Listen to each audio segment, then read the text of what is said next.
Ça, avec droit, nous pouvons le dire. Cela aura lieu bientôt. Je crois que si aujourd'hui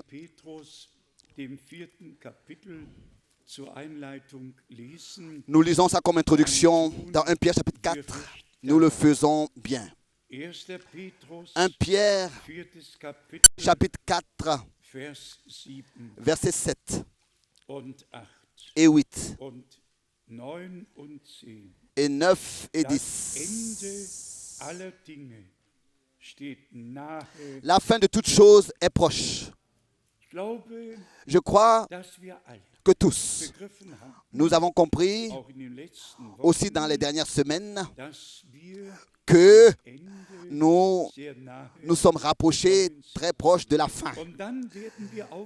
Et ensuite, il nous est demandé, et j'espère que tous nous avons bien prêté l'oreille, l'insistance dans les petites paroles, les quelques mots que notre frère a prononcés ici devant, consistait à ce que les cœurs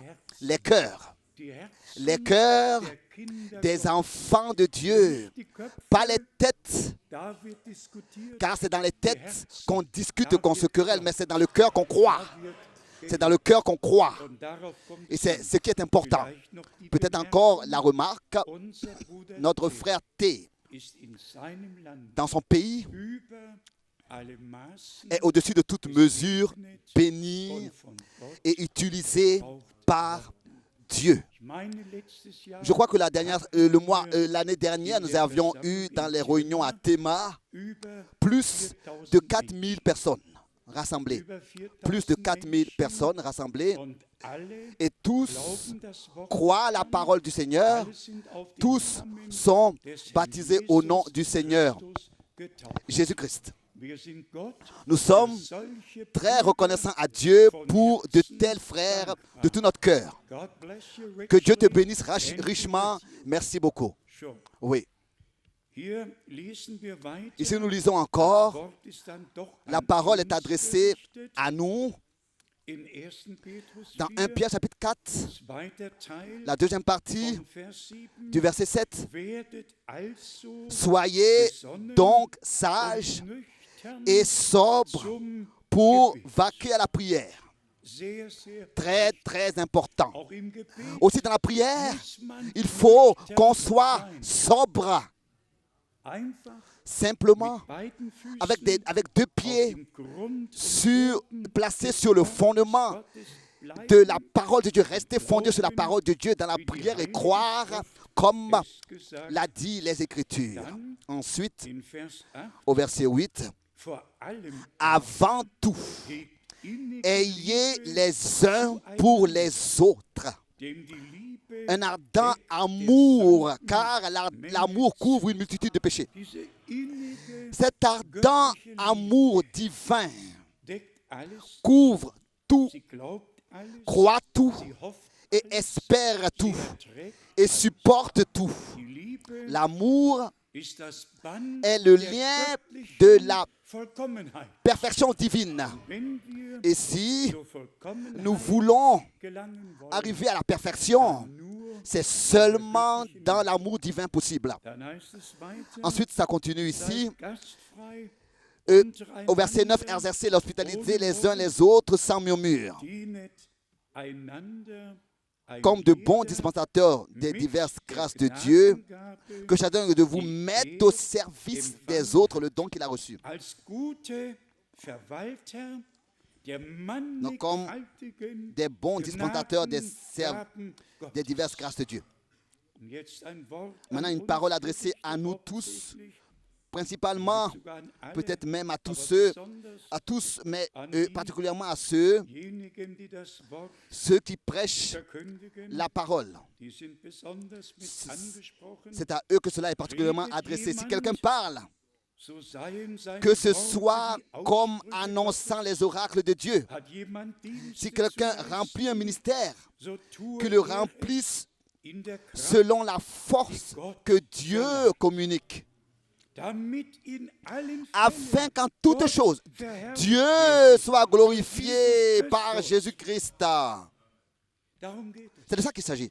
Ja, darum geht Oui, c'est de ça qu'il s'agit. damit in allen Pour que, Fällen, en toutes choses, dans chaque prédication qui est apportée, dans chaque réunion qui est tenue, que ce soit Dieu le Seigneur qui soit glorifié, et cela en tout temps, qu'il reçoive ce qui lui revient de plein droit. ihm allein Et que ce soit à lui seul que toute la gloire soit apportée.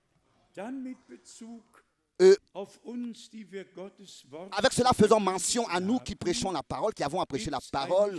Il y a un verset dans le prophète Amos, im Propheten Amos, dans le prophète Amos, im 5. Kapitel, au chapitre 5, Amos, Amos, Kapitel 5, chapitre 5, und hier steht et ici il est écrit, ich lese Vers 7 je lis und le 8, verset 7 et sie 8. verkehren das Recht Oh, in Wermut, vous qui changez le droit en absinthe et qui foulez à terre la justice, und hassen den, der im Tor für das Recht eintritt und verabscheuen den, il a der die créé les Wahrheit Pléiades et l'Orient, il change les ténèbres en Orient, il obscurcit le jour pour en faire la nuit.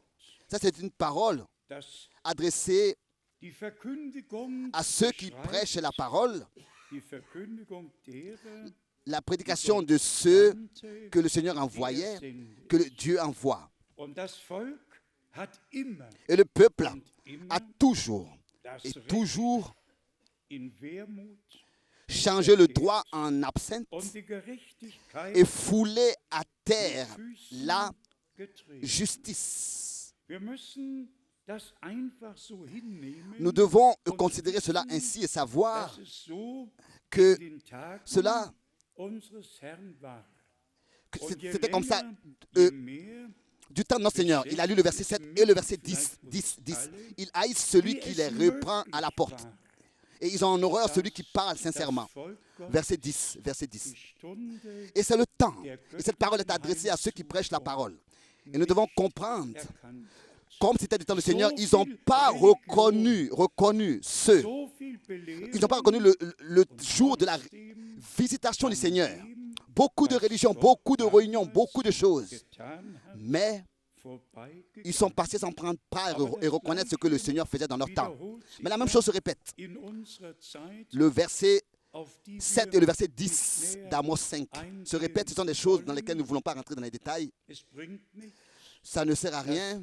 La fin de toute chose est devant la porte. Il n'y a pas de solution pour les problèmes du monde et non plus pour Israël. La solution pour Israël, c'est Dieu le Seigneur qui lui-même la trouvera. Et aussi ce qui est en train de se passer en ce moment entre le Vatican et Israël, il s'agit seulement de ce qui doit encore être placé sous la domination du Vatican pour qu'il puisse encore plus émettre de pouvoir. Mais Dieu, le Seigneur, lui veille sur sa parole. Et l'heure pour Israël est aussi très, très rapprochée. Ce qui me touche particulièrement, c'est que réellement, les plus grands rabbins juifs, les plus éminents, ont demandé au Vatican que le mot Yahvé ne soit plus utilisé dans leur liturgie. C'est-à-dire avec l'argument que seulement quand le temple sera de nouveau reconstruit, que le souverain sacrificateur aura le droit de prononcer ce saint nom. Mais l'ordre de notre Seigneur avait été donné que son nom soit sanctifié et prononcé partout, et partout où son nom sera révélé, c'est là que le peuple sera rassemblé et pour être béni. Mais nous devons malheureusement le dire, le voile est encore sur le peuple d'Israël et sur tous les peuples. Le voile est réellement sur tous, si ce n'est que Dieu lui-même l'ôte et que nous puissions reconnaître la révélation de Dieu en Jésus-Christ, notre Seigneur, réellement la voir et la reconnaître. Nous ne voulons pas ici entrer dans les détails de ces choses, mais de quoi il s'agit ici pour Dieu notre Seigneur? Il s'agit de nous. Il s'agit de nous amener dans l'obéissance de la foi pour que réellement la foi et l'obéissance et la foi soient en accord ensemble. Nous avons eu à parler de ce que le premier amour doit revenir. Les premières œuvres doivent revenir. Nous devons revenir au premier amour, revenir au commencement. Nous avons eu aussi à parler de ce que le frère Branham avait eu la vision du paradis et qui lui avait été dit que c'est seulement l'amour divin qui rentrera là-bas, qui rentrera ici. Et nous devons, avec l'aide de Dieu et par la grâce de Dieu, dans l'amour divin, aboutir à la perfection qui est au-dessus de toute connaissance, au-dessus de tout cela. L'amour de Dieu et la paix de Dieu, qu'elle puisse gouverner et remplir nos cœurs et nos pensées. Mais bien aimés, il y a des hommes qui disent, celui qui croit le message, avec cela, a déjà la certitude qu'il sera auprès du Seigneur dans la gloire. La première question est la suivante. Quel message? De quel message ici il s'agit? Il est question. Il y a beaucoup de directions, de différentes directions. Non, celui qui est en accord avec Dieu et la parole de Dieu, celui qui a l'amour pour la vérité. Et le Saint-Esprit nous conduit, n'est-ce pas, dans toute la vérité.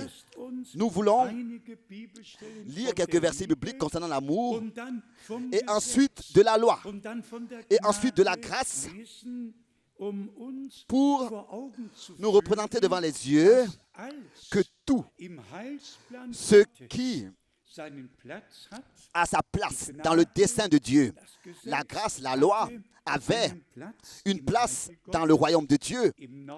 Dans le Nouveau Testament, c'est l'amour qui a été manifesté et l'accomplissement de tout ce que Dieu, dans la loi, avait exigé est devenu possible. Donc, Dieu a tant aimé le monde et ça c'est le centre, Dieu a tant aimé le monde qu'il a donné son Fils unique, son Fils seul engendré de lui, pour que tous ceux qui croient en lui ne périssent pas, mais qu'ils aient en lui la vie éternelle. C'est ainsi que l'amour de Dieu, ici sur terre, en Jésus-Christ, notre Seigneur et Rédempteur, a été manifesté. Lisons dans l'évangile de Jean, le chapitre 13, l'évangile de Jean, chapitre 13, versets 34 et 35. Ein neues Gebot gebe ich euch, dass ihr einander lieben sollt, wie ich euch geliebt habe. Je vous donne un commandement nouveau. Aimez-vous les uns les autres comme je vous ai aimé. Vous aussi, aimez-vous les uns les autres. Cet amour sincère, ardent, divin, qui ne tient pas compte de la personne, de ce que la personne a fait. Cet amour qui ne tient pas compte de la personne et de ce que la personne a fait, mais de se considérer dans l'amour de Dieu et de s'accepter, de se recevoir dans l'amour de Dieu tel que Dieu lui-même en Christ nous a acceptés. Et ensuite, le verset 35, à ceci, tous connaîtront que vous êtes mes disciples si vous avez de l'amour les uns pour les autres. Et tout de suite après, au chapitre 15, versets 9 et 10,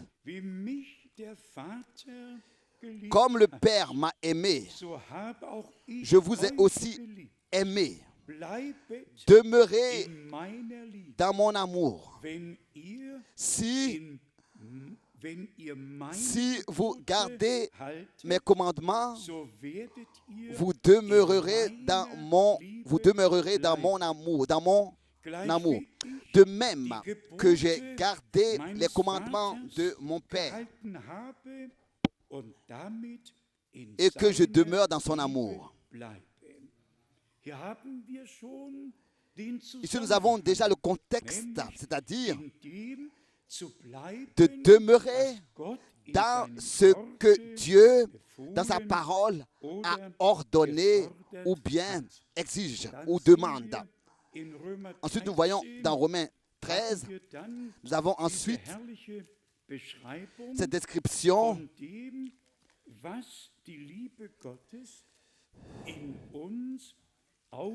de ce que l'amour de Dieu a produit en nous. Et l'amour de Dieu ne fait aucun mal à l'autre, au prochain. Ne fait aucun mal au prochain. Romains 13, versets 8 jusqu'à 10. Ne devez rien à personne, si ce n'est de vous aimer les uns les autres. Car celui qui aime les autres a accompli la loi. Toute la loi est accomplie dans celui qui aime les autres. Et si c'est ainsi que, si je regarde, les Juifs ont 613 commandements. Combien en ont les Écritures, je ne sais pas. Mais ici, il est clairement exprimé que celui qui demeure dans l'amour de Dieu, il a accompli toute la loi. C'est en lui que l'accomplissement de la loi vit. C'est en lui que ce que Dieu exigeait dans l'Ancien Testament est accompli en lui. C'est ainsi que le vieil homme ne peut pas accomplir les exigences de Dieu. C'est seulement le nouvel homme qui se soumet à Dieu et qui, dans la foi, reçoit les paroles de Dieu. Ensuite, lisons le verset 9. En effet, les commandements, tu ne commettras point d'adultère, tu ne tueras point, tu ne déroberas point, tu ne convoiteras point. Et ce qu'il peut encore y avoir se résume dans cette parole. Tu aimeras ton prochain comme toi-même. Ensuite arrive la couronne au verset 10. L'amour ne fait point de mal au prochain. L'amour est donc l'accomplissement de la loi.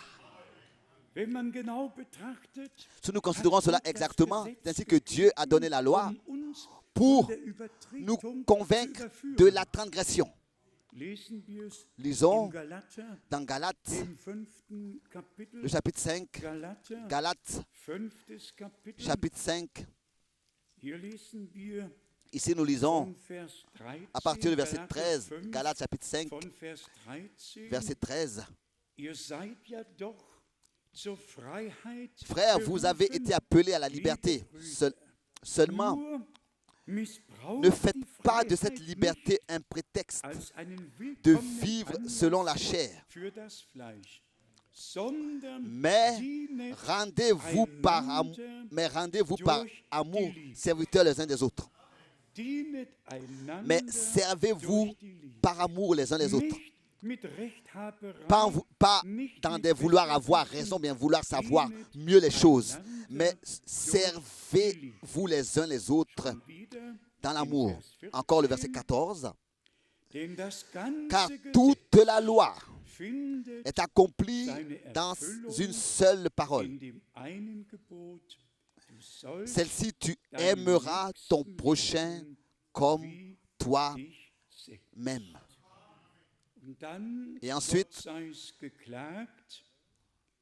que cela soit dit, malheureusement, l'apôtre, malheureusement, vient à constater cet état désastreuse dans les assemblées locales. Et ici, il dit, mais si vous vous mordez et vous dévorez les uns les autres, prenez garde que vous ne soyez détruits les uns par les autres. C'est difficile de lire de tels versets. Mais cela, il y a toujours eu un problème qui a existé. Et le problème consistait à ce que des hommes n'étaient pas morts avec Christ.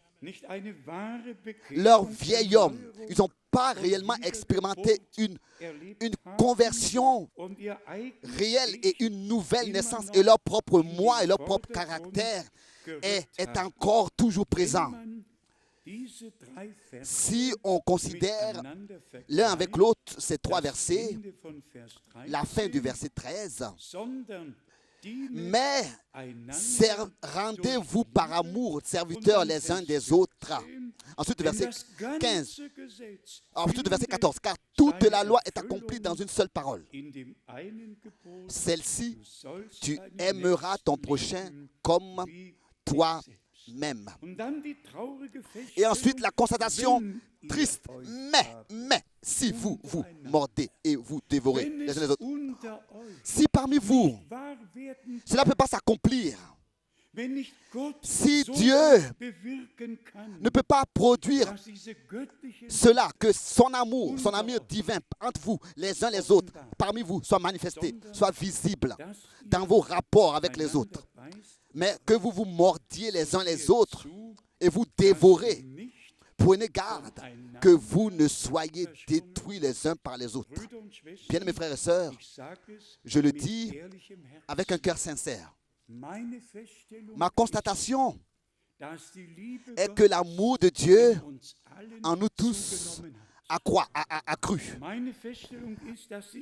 Ma constatation est que nous nous estimons aussi les uns les autres, nous nous aimons les uns les autres et que nous prions les uns pour les autres. Et ça n'a jamais été ainsi comme c'est maintenant. Et c'est ainsi que Dieu a son chemin avec nous.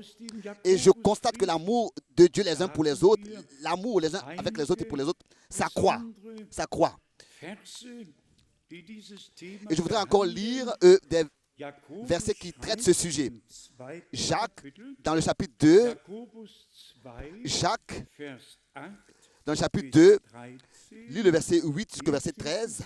Ici, il est écrit: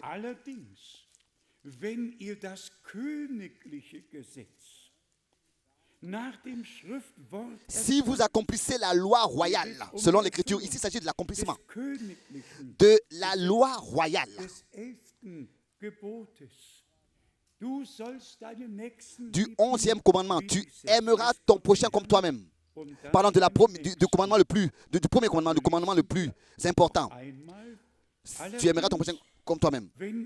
Donc, si vous accomplissez la loi royale, selon l'Écriture, tu aimeras ton prochain comme toi-même. Vous faites bien. Nous disons amen à cela. Vous faites bien. Vous faites bien. Mais si vous faites du favoritisme, vous commettez un péché. Vous êtes condamnés par la loi comme des transgresseurs. Donc, sans favoritisme, chacun est pareil devant Dieu. Il n'y a pas de différence entre nous. C'est ainsi que l'amour de Dieu en nous tous doit vivre et doit triompher, sans favoritisme. Ensuite, nous lisons versets 10 et 11, car quiconque observe toute la loi, mais pêche contre un seul commandement, devient coupable de tous. Réfléchissez un peu. Dieu n'a pas seulement donné 10 commandements, il a donné beaucoup de commandements sur la nourriture, sur beaucoup. Il y a beaucoup de commandements. Et si un homme observerait tout, mais transgresse un seul, est coupable de tout, est coupable de tout. Et Dieu a voulu cela ainsi pour que chacun de nous ne puisse pas comme ça lever le nez, gonfler la poitrine et dire « Moi, cela ne m'a pas attrapé, ou bien cela ne me concerne pas. » Non, mais que tous nous soyons convaincus du péché par la loi et que ainsi nous soyons livrés à la grâce. D'abord la condamnation vient et ensuite la grâce suit. Un homme qui n'a pas été condamné ne peut pas recevoir la grâce. Et la loi a été donnée justement pour cela, pour nous condamner, pour que la grâce de Dieu soit manifestée. Oui. Et ensuite, avec cela, nous pourrions en fait repartir directement à 1 Jean, le chapitre 3. 1 Jean, chapitre 3, où il nous est dit que chacun, verset 9, 1 Jean, chapitre 3, verset 9,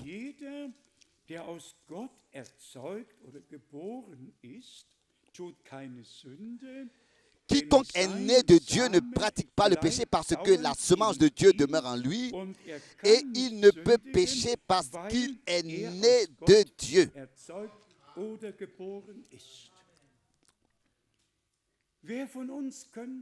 Qui de nous pourrait transgresser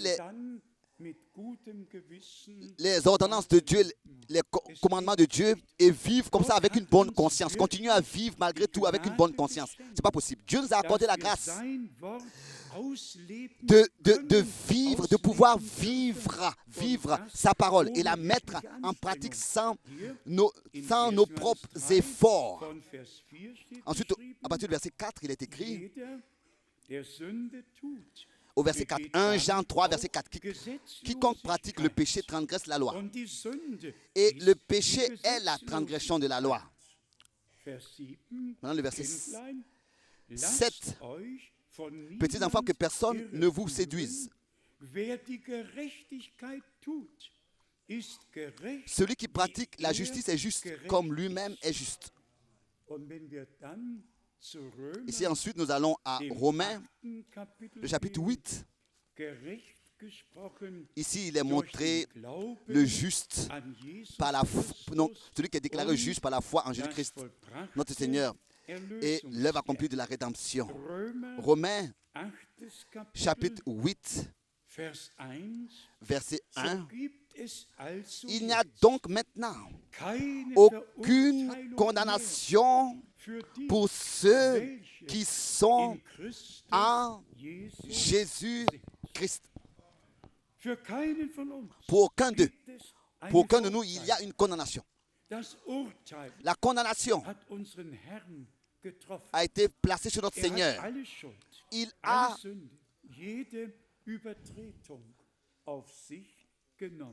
porté tous les péchés, toute la condamnation. Et nous avons la grâce d'être délivrés. Ensuite, nous lisons au verset 3, dans Romains 8, verset 3, car chose impossible à la loi, parce que la chair la rendait sans force. Dieu a condamné le péché dans la chair, en envoyant à cause du péché son propre Fils, dans une chair semblable à celle du péché. C'est en cela que notre foi se repose. L'œuvre de la rédemption est accomplie. La loi a sa place, la grâce a sa place. Ensuite, nous lisons verset 4. Et cela afin que la justice de la loi soit accomplie en nous, qui marchons non selon la chair, mais selon l'esprit. Encore un verset qui concerne ce sujet. Romains 13. Ici, nous avons la parole merveilleuse. Romains 13.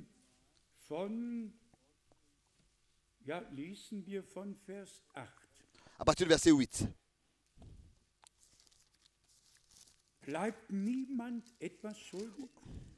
Ne devez rien à personne.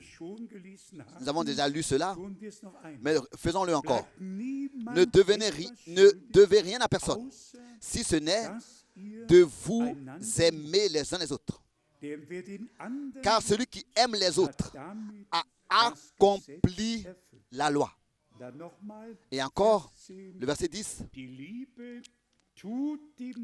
L'amour ne fait point de mal au prochain. L'amour est donc l'accomplissement de la loi.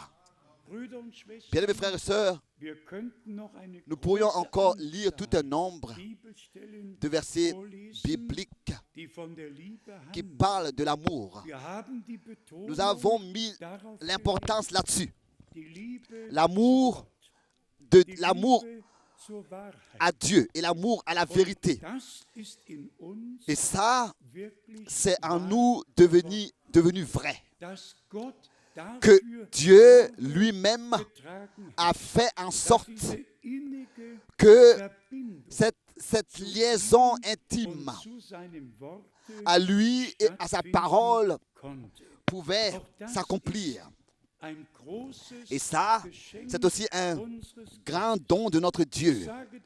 Et ça, je le dis en regardant à toutes ces différentes interprétations à l'intérieur du message et à l'intérieur. Donc, parmi le message et parmi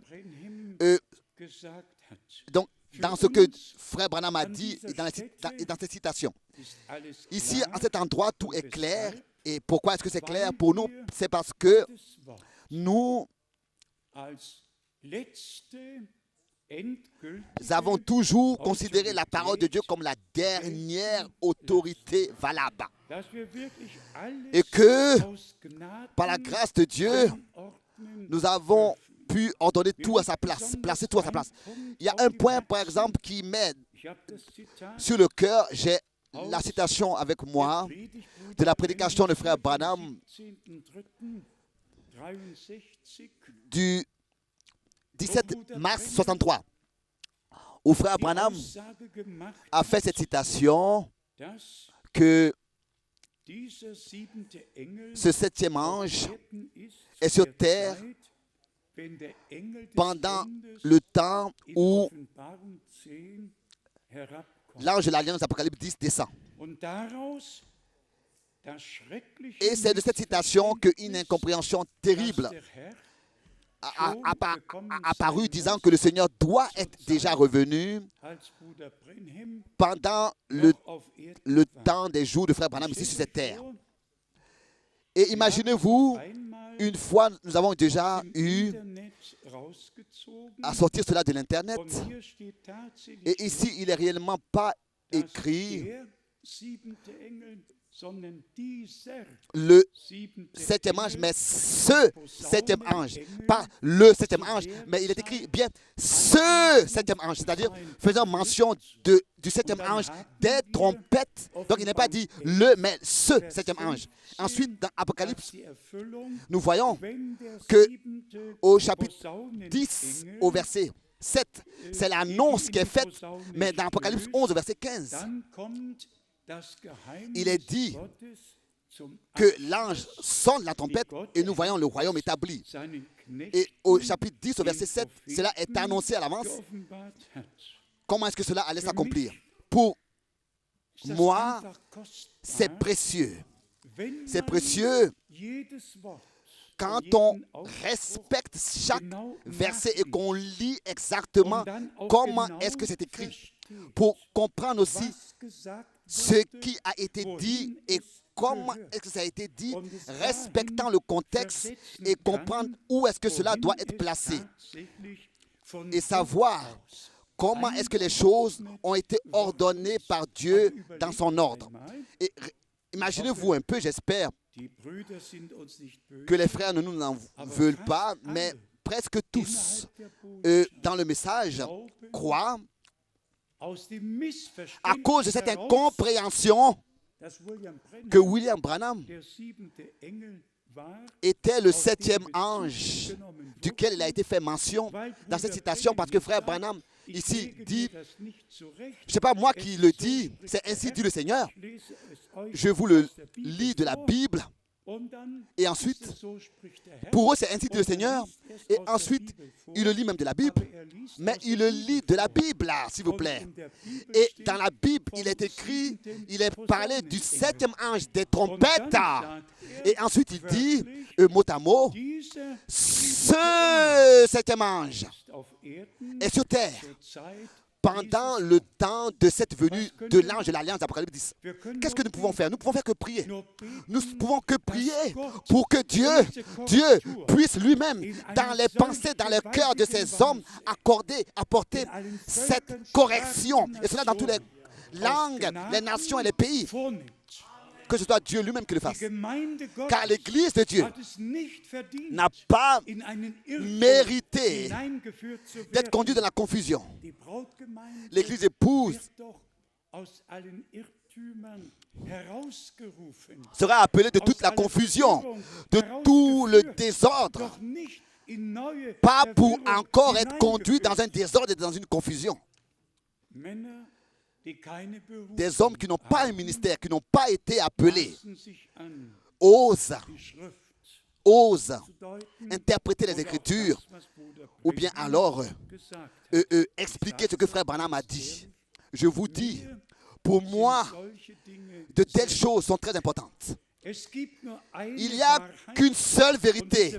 Et cette vérité, on ne peut pas la diviser et la partager. On ne peut pas non plus comme ça être de deux côtés en même temps. Non. Notre position, nous devons la prendre une fois pour toutes à 100% pour la parole de Dieu. Et quelqu'un pourrait peut-être penser, oh frère Franck, c'est beaucoup.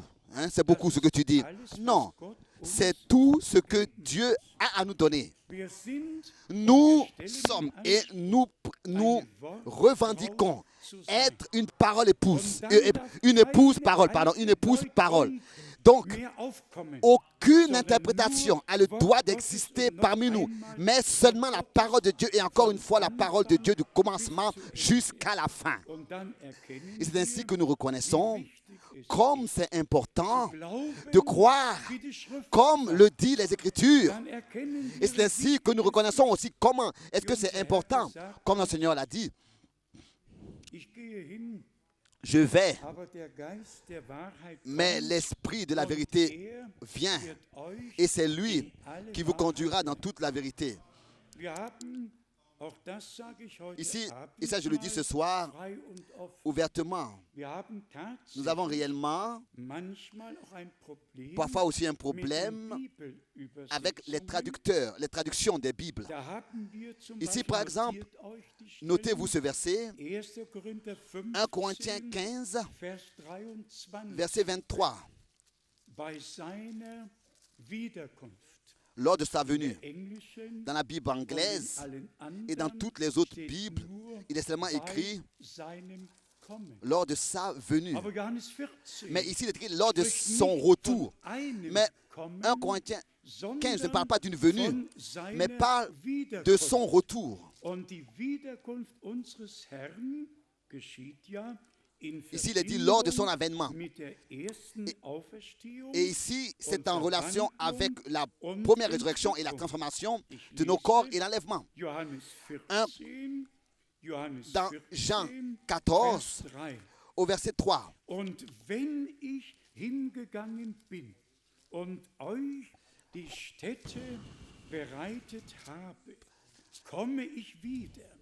Et lorsque je m'en serai allé et que je vous aurai préparé une place, je reviendrai et je vous prendrai avec moi afin que là où je suis, vous y soyez aussi.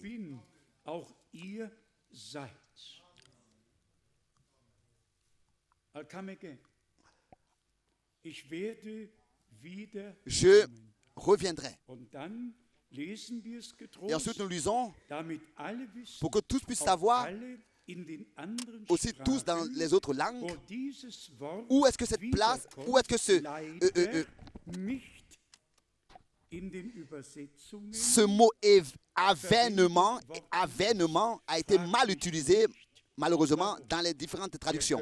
Ne me demandez pas pourquoi, mais nous pouvons remercier Dieu de ce que Martin Luther était un homme qui réellement attendait le retour du Christ. Et il disait, si je savais que le Seigneur revenait demain, aujourd'hui encore, je planterai mon arbre. Et il a réellement traduit fidèlement mot à mot, comme c'est écrit dans le texte original, primitif. Je lis dans 1 Corinthiens, le chapitre 15, au verset 23. Mais chacun a son rang. Christ comme prémisse, puis ceux qui appartiennent à Christ lors de son avènement ou bien retour. Ici, on ne peut pas dire lors de sa venue, parce qu'il y a plusieurs venues, mais lors de son avènement, lors de son retour. Je vais pour vous préparer une place et je reviens pour vous prendre auprès de moi. Donc, 1 Corinthiens 15, verset 23 est dans le contexte de son retour, de son avènement. 1 Corinthiens chapitre 2, ici nous avons la même parole, 1 Thessaloniciens le chapitre 2, verset 19. Quelle est en effet notre espérance, ou notre joie, ou notre couronne de gloire? 1 Thessaloniciens chapitre 2, verset 19. N'est-ce pas vous aussi devant notre Seigneur Jésus lors de son retour, de son avènement? Alors il est écrit dans toutes les autres traductions lors de sa venue. Mais l'Église a donné la promesse, elle est la promesse qu'il revient. Toutes les autres ne sont pas des promesses. Toutes les autres auront lieu sans promesse. Mais son retour est une promesse, a été promis. Je vais pour vous préparer une place, une demeure, et je reviens pour vous prendre auprès de moi, pour que vous soyez là où je suis. 1 Thessaloniciens, chapitre 5. 1 Thessaloniciens, chapitre 5, verset 23. Que le Dieu de paix vous sanctifie lui-même, tout entier, et que tout votre être, l'esprit, l'âme et le corps, soient conservés irréprochables lors du retour de notre Seigneur Jésus-Christ.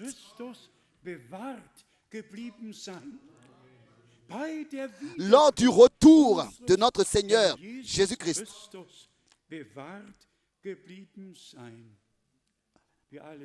Tous vous savez ce que le mot veut dire et ce que cela veut dire.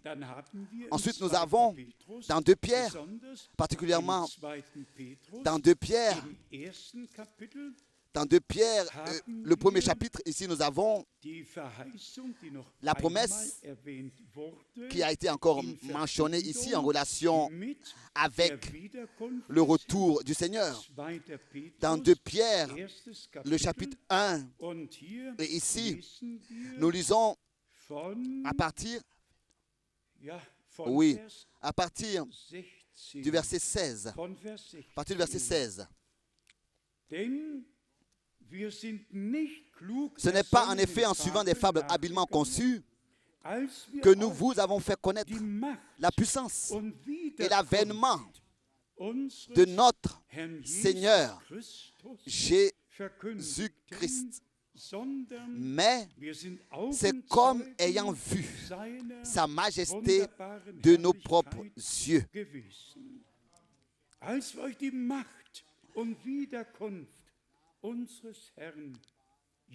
Que nous vous avons fait connaître la puissance et le retour de notre Seigneur Jésus-Christ.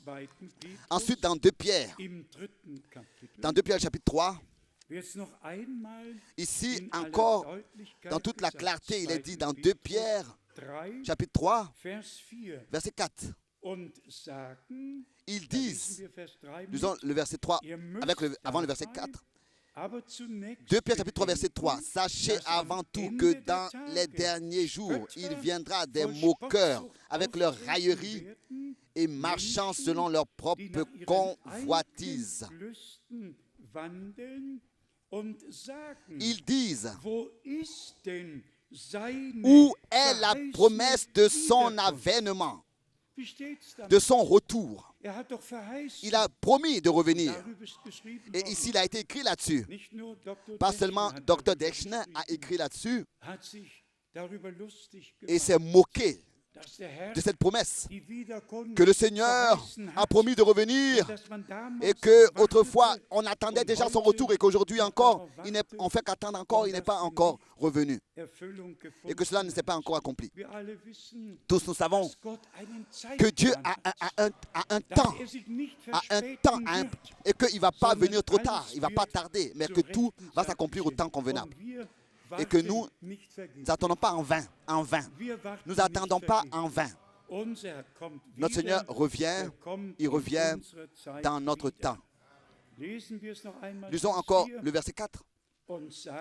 Ils disent, où est la promesse de son avènement? Toujours, l'importance est mise sur le mot retour et promesse, sur le mot promesse. La promesse de son retour. On dit, car depuis que les pères sont morts, tout demeure comme dès le commencement de la création. Non, cela ne restera pas comme ça. Dieu va accomplir sa parole. C'est pour ça qu'il est écrit au verset 9.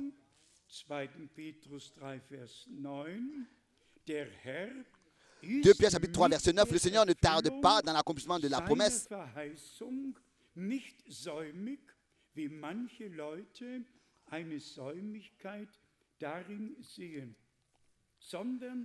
Comme quelques-uns le croient, mais il use de patience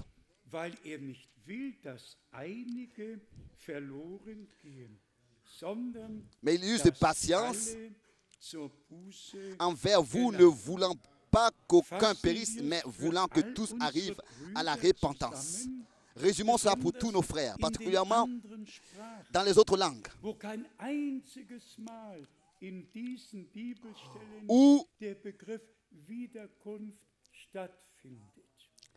pas une seule fois, dans tous ces versets que nous avons lus, dans des Bibles, ils n'ont pas utilisé le mot retour, mais ils disent venu, lors de sa venue.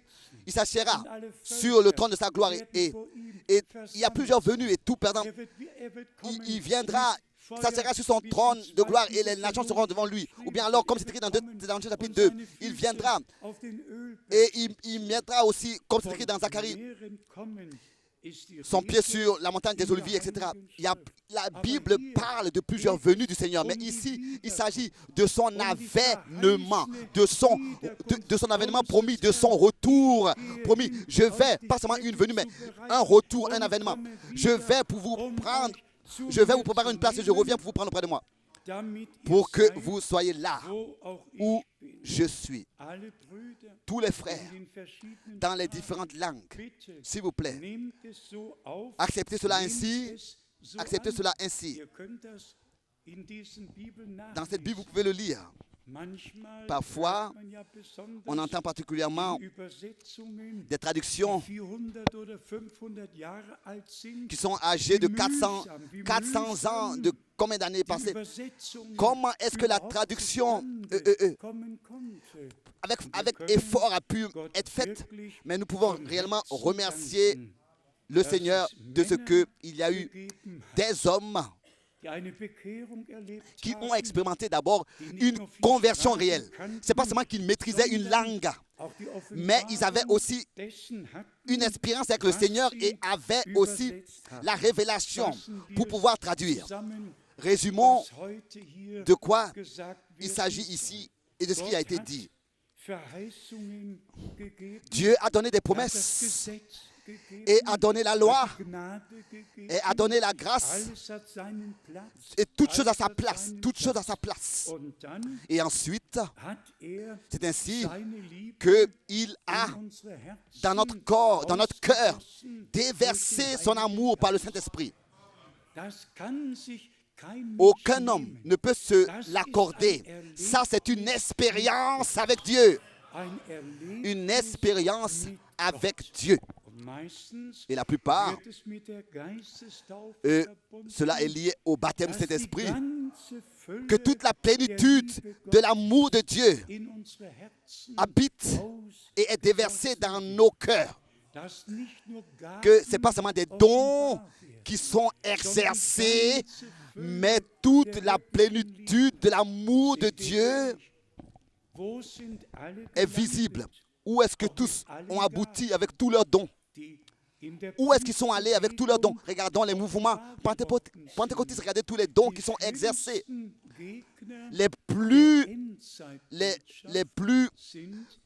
Ceux qui sont le plus contre le message, ce sont les soi-disant pentecôtistes.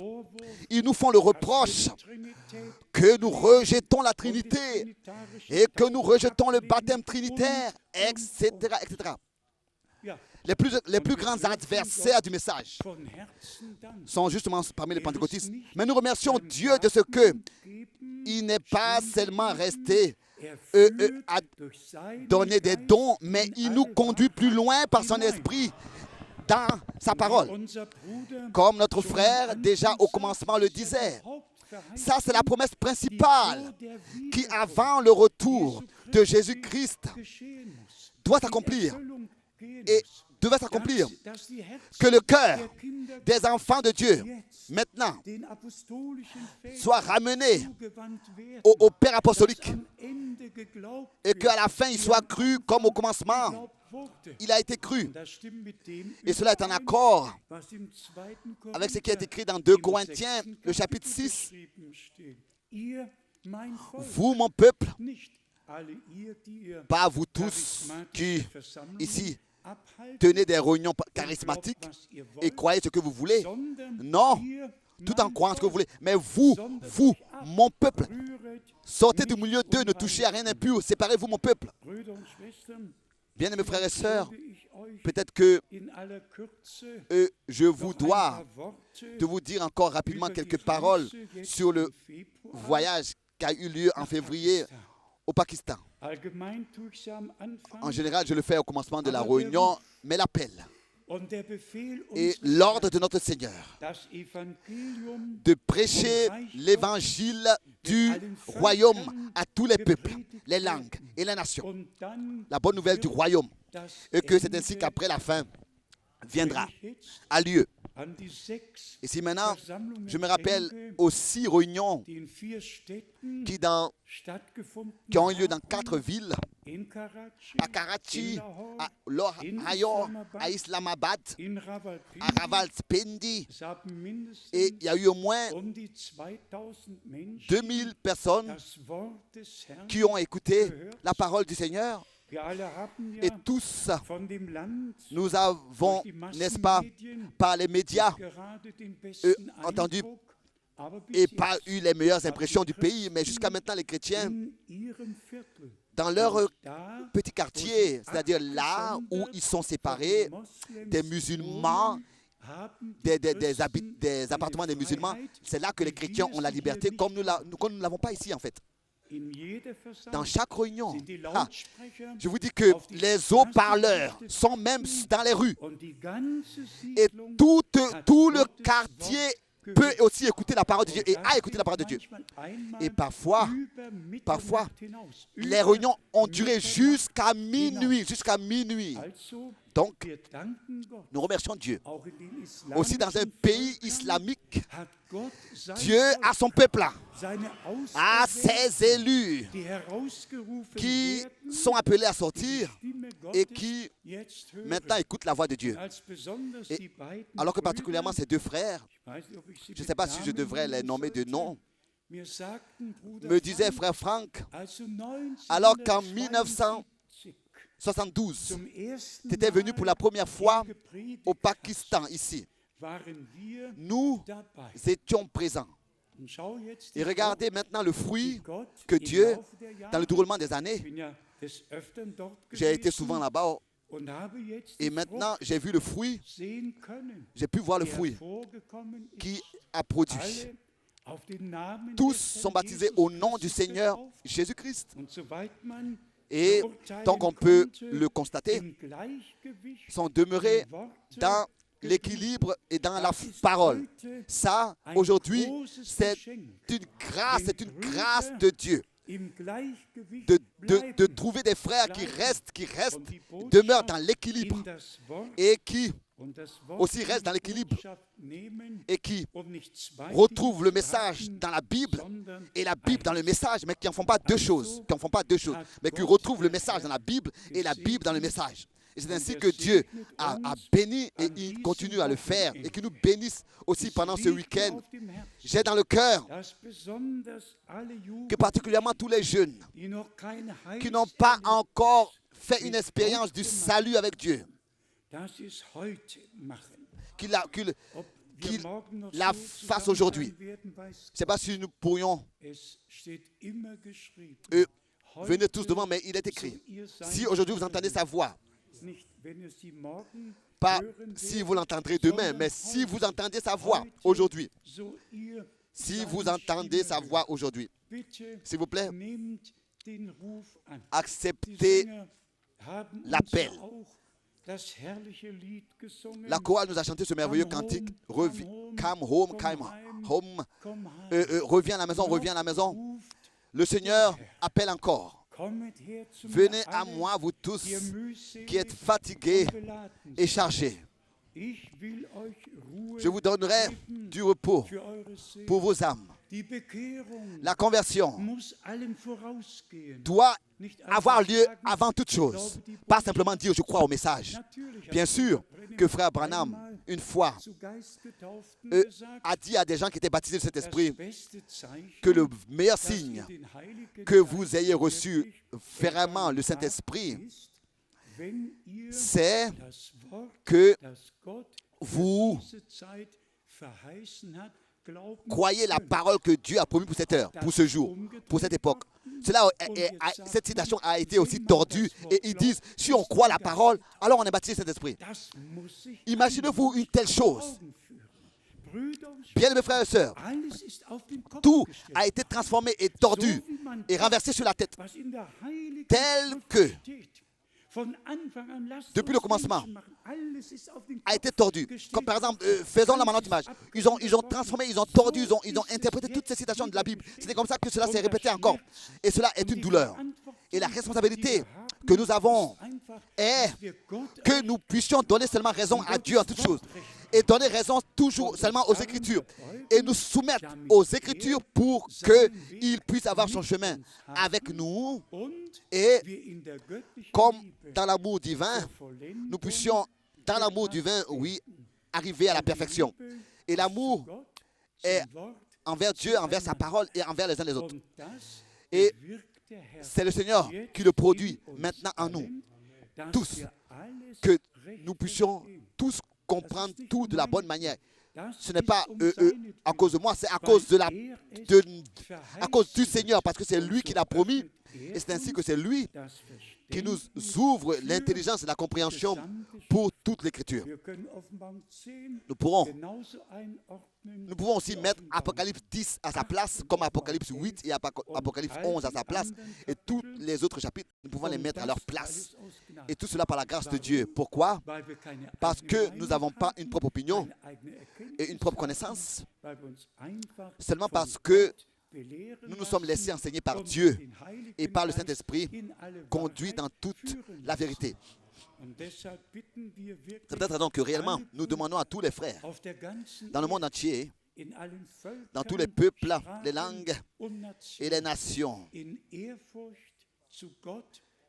de vivre dans la crainte et de revenir à Dieu et à sa parole, de revenir à la crainte de Dieu et à la parole de Dieu, d'examiner si tout ce qu'on entend est exact, est en accord avec les Écritures. Et c'est comme ça que Dieu nous accordera d'aller de l'avant et que nous allons pouvoir mettre la loi à sa place et ensuite aussi la grâce à sa place et rien mélanger. Mais nous allons pouvoir mettre tout dans l'équilibre à sa place et comprendre la signification de chaque chose et aller de l'avant par la grâce de Dieu. Il y a quelqu'un qui me disait, je crois que c'était aujourd'hui, déjà aujourd'hui, oui, que le message, dans un temps très court, très rapide, a atteint les extrémités de la terre. Les extrémités de la terre. Et quand nous pensons à ce qu'aujourd'hui, il y a des personnes qui écoutent en direct du monde entier, que Dieu vous bénisse. God bless you. Que Dieu vous bénisse partout où vous êtes. Que Dieu vous bénisse. Oui. Amen. Oui, c'est merveilleux de ce que Dieu a conduit les choses ainsi. Nous sommes aussi reconnaissants de ce que ici, en 10 langues, nous pouvons écouter en direct et que dans ces 10 langues, il peut être écouté et avec nous s'approfondir dans la parole de Dieu. Et ensemble, nous allons de l'avant jusqu'à que nous passons de la foi à la vue. Encore aujourd'hui, le Seigneur, par sa parole, a parlé avec nous. Combien ont compris? Combien ont compris? Parfois, c'est un peu difficile, n'est-ce pas? Parce que ce ne sont pas tous qui connaissent ces sujets. Mais tous ceux qui savent, qui connaissent l'importance de ces choses, remercions Dieu dans toutes les Dieu dans toutes les langues, les peuples et les nations, pour ce qui nous est montré ce soir, à cet endroit. Et c'est de ça qu'il s'agit maintenant, que tous puissent revenir à marcher dans le même pas pour que nous puissions tous croire et enseigner ce que les Écritures disent. Et que ce ne soit pas une seule parole qui soit interprétée, mais que tous, nous puissions demeurer dans la parole et dans l'amour. Que Dieu le Seigneur bénisse tous dans le monde entier, qu'il nous bénisse, nous tous qui sommes ici rassemblés. Nous allons appeler tous ceux qui veulent consacrer leur vie au Seigneur. Amen. Bien-aimés frères et sœurs et bien-aimés amis, Dieu le Seigneur est présent. Notre Sauveur a donné la promesse qu'il sera avec nous tous les jours jusqu'à la fin du monde.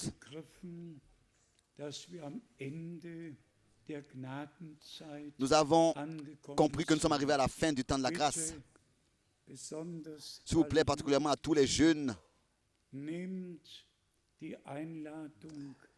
acceptez l'invitation, acceptez Jésus-Christ comme votre sauveur personnel.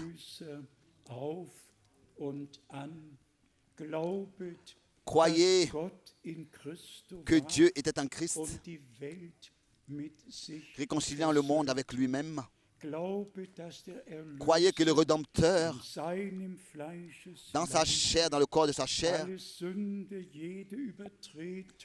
a réellement porté sur lui toutes nos fautes et nos transgressions.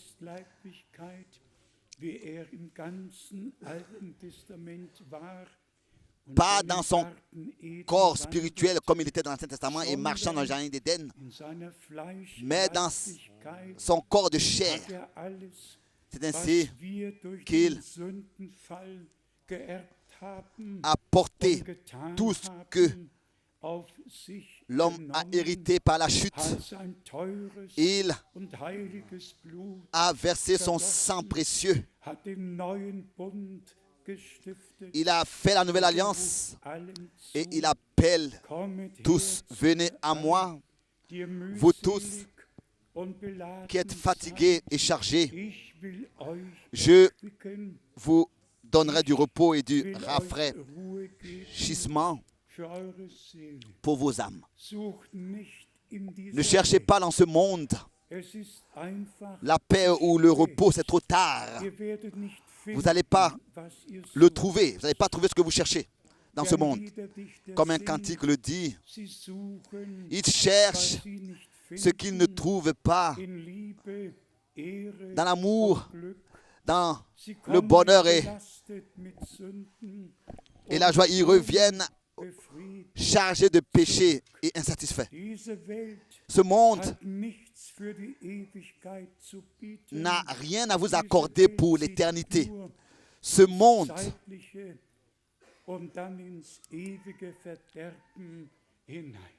vous conduit dans la perdition. Laissez-vous sauver. C'est ainsi que le prophète Ésaïe le dit. Et que tous, dans tous les endroits, tous ceux qui n'ont pas encore consacré leur vie au Seigneur, qu'ils puissent le faire maintenant.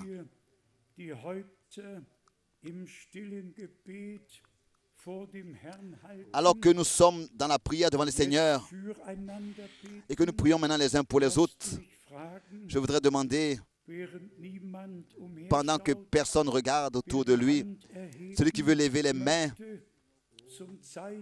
pour montrer que vous voulez consacrer votre vie au Seigneur. Avons-nous quelques-uns ici? Merci, merci, merci, merci, merci. Partout, partout des mains se lèvent. Loué et exalté soit le Seigneur, notre Dieu. Nous voulons prier. Père Céleste, nous te remercions de tout notre cœur pour ta sainte et précieuse parole. Nous te remercions pour la grâce, pour le temps de la grâce dans lequel nous vivons. Et nous te demandons, bénis tous ceux qui ont levé leurs mains, sauve ce qui est perdu, délivre ce qui est lié, guéris ce qui est malade et confirme ta parole parmi nous, dans la vie de ceux qui maintenant regardent à toi, viennent à toi. Car celui qui vient à toi, tu ne le rejetteras pas. Tu ne le rejetteras pas. Non. Il est écrit, tous ceux qui t'ont reçu, tu leur as donné le pouvoir, le droit de devenir enfants de Dieu. C'est-à-dire à tous ceux qui croient en ton nom. Bien-aimé Seigneur, accorde la foi en ton nom.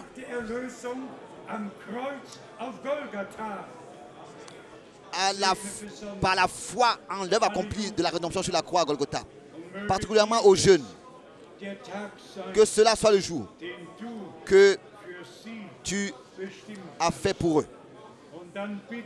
Et ensuite je te demande, bien-aimé Seigneur, ouvre l'intelligence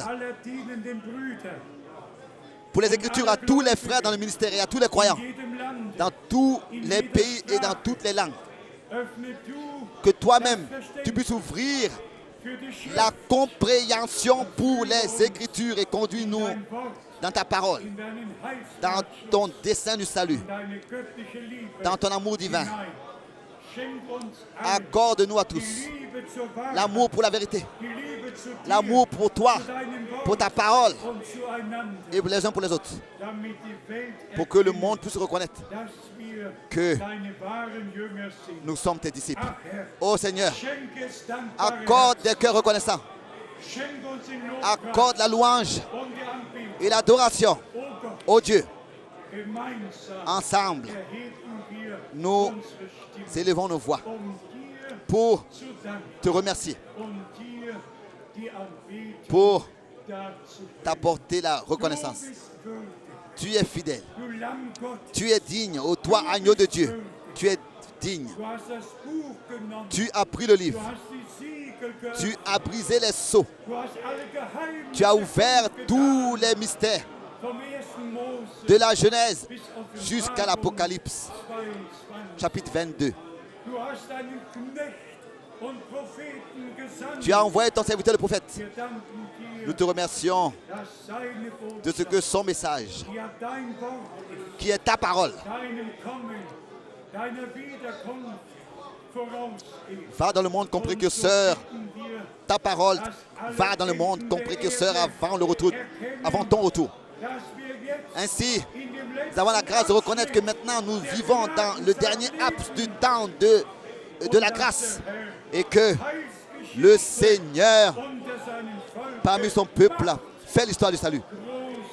Ô grand Dieu, toi le Dieu d'Abraham, d'Isaac et de Jacob, toi le Dieu vivant,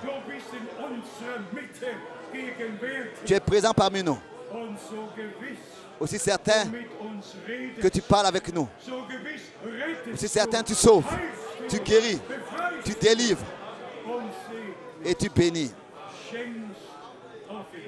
Tu accordes la révélation par ton Saint-Esprit. Loué et exalté es-tu, Seigneur. Toi, Dieu éternel fidèle, Dieu d'Abraham, d'Isaac et de Jacob. Tu es notre Dieu. C'est à toi que nous donnons l'honneur, à toi seul. Pour tout, aussi pour le dernier message et pour le dernier messager. Nous te donnons à toi seul l'honneur. Et c'est à toi que nous disons merci de tout notre cœur. Et que ce ne soit pas seulement qu'un messager vint pour préparer ton chemin, mais que maintenant, un message de toi, le Dieu Tout-Puissant, a été envoyé, qui va dans le monde entier, bien-aimé Seigneur, comme précurseur de ton retour. Ô grand Dieu, je crois cela par conviction, que tous ceux qui maintenant écoutent ta parole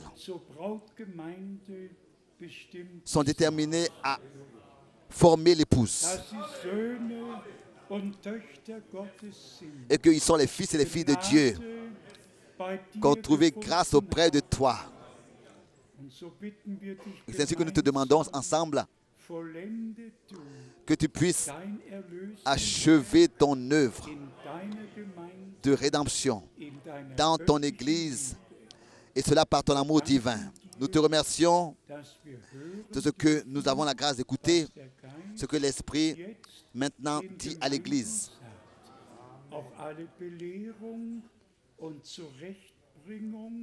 Aussi, l'enseignement et la correction, nous te remercions pour tout.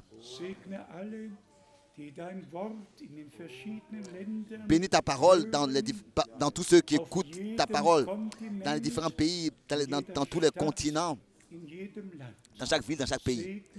Bénis toi-même ton peuple par ta grâce, dans le saint nom de Jésus-Christ.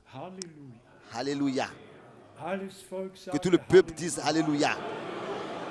Que tout le peuple dise Amen. Amen. Amen. Amen. Oh, je veux voir celui qui est mort pour moi.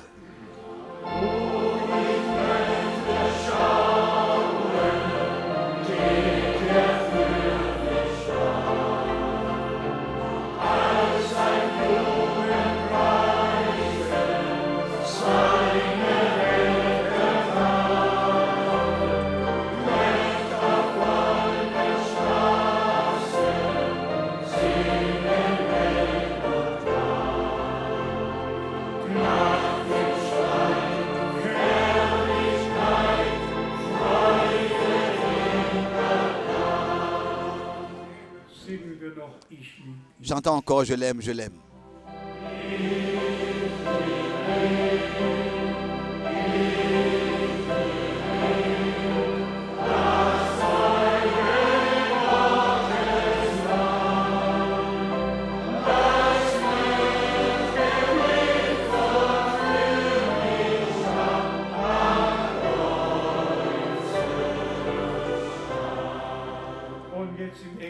Et maintenant, en anglais, nous chantons.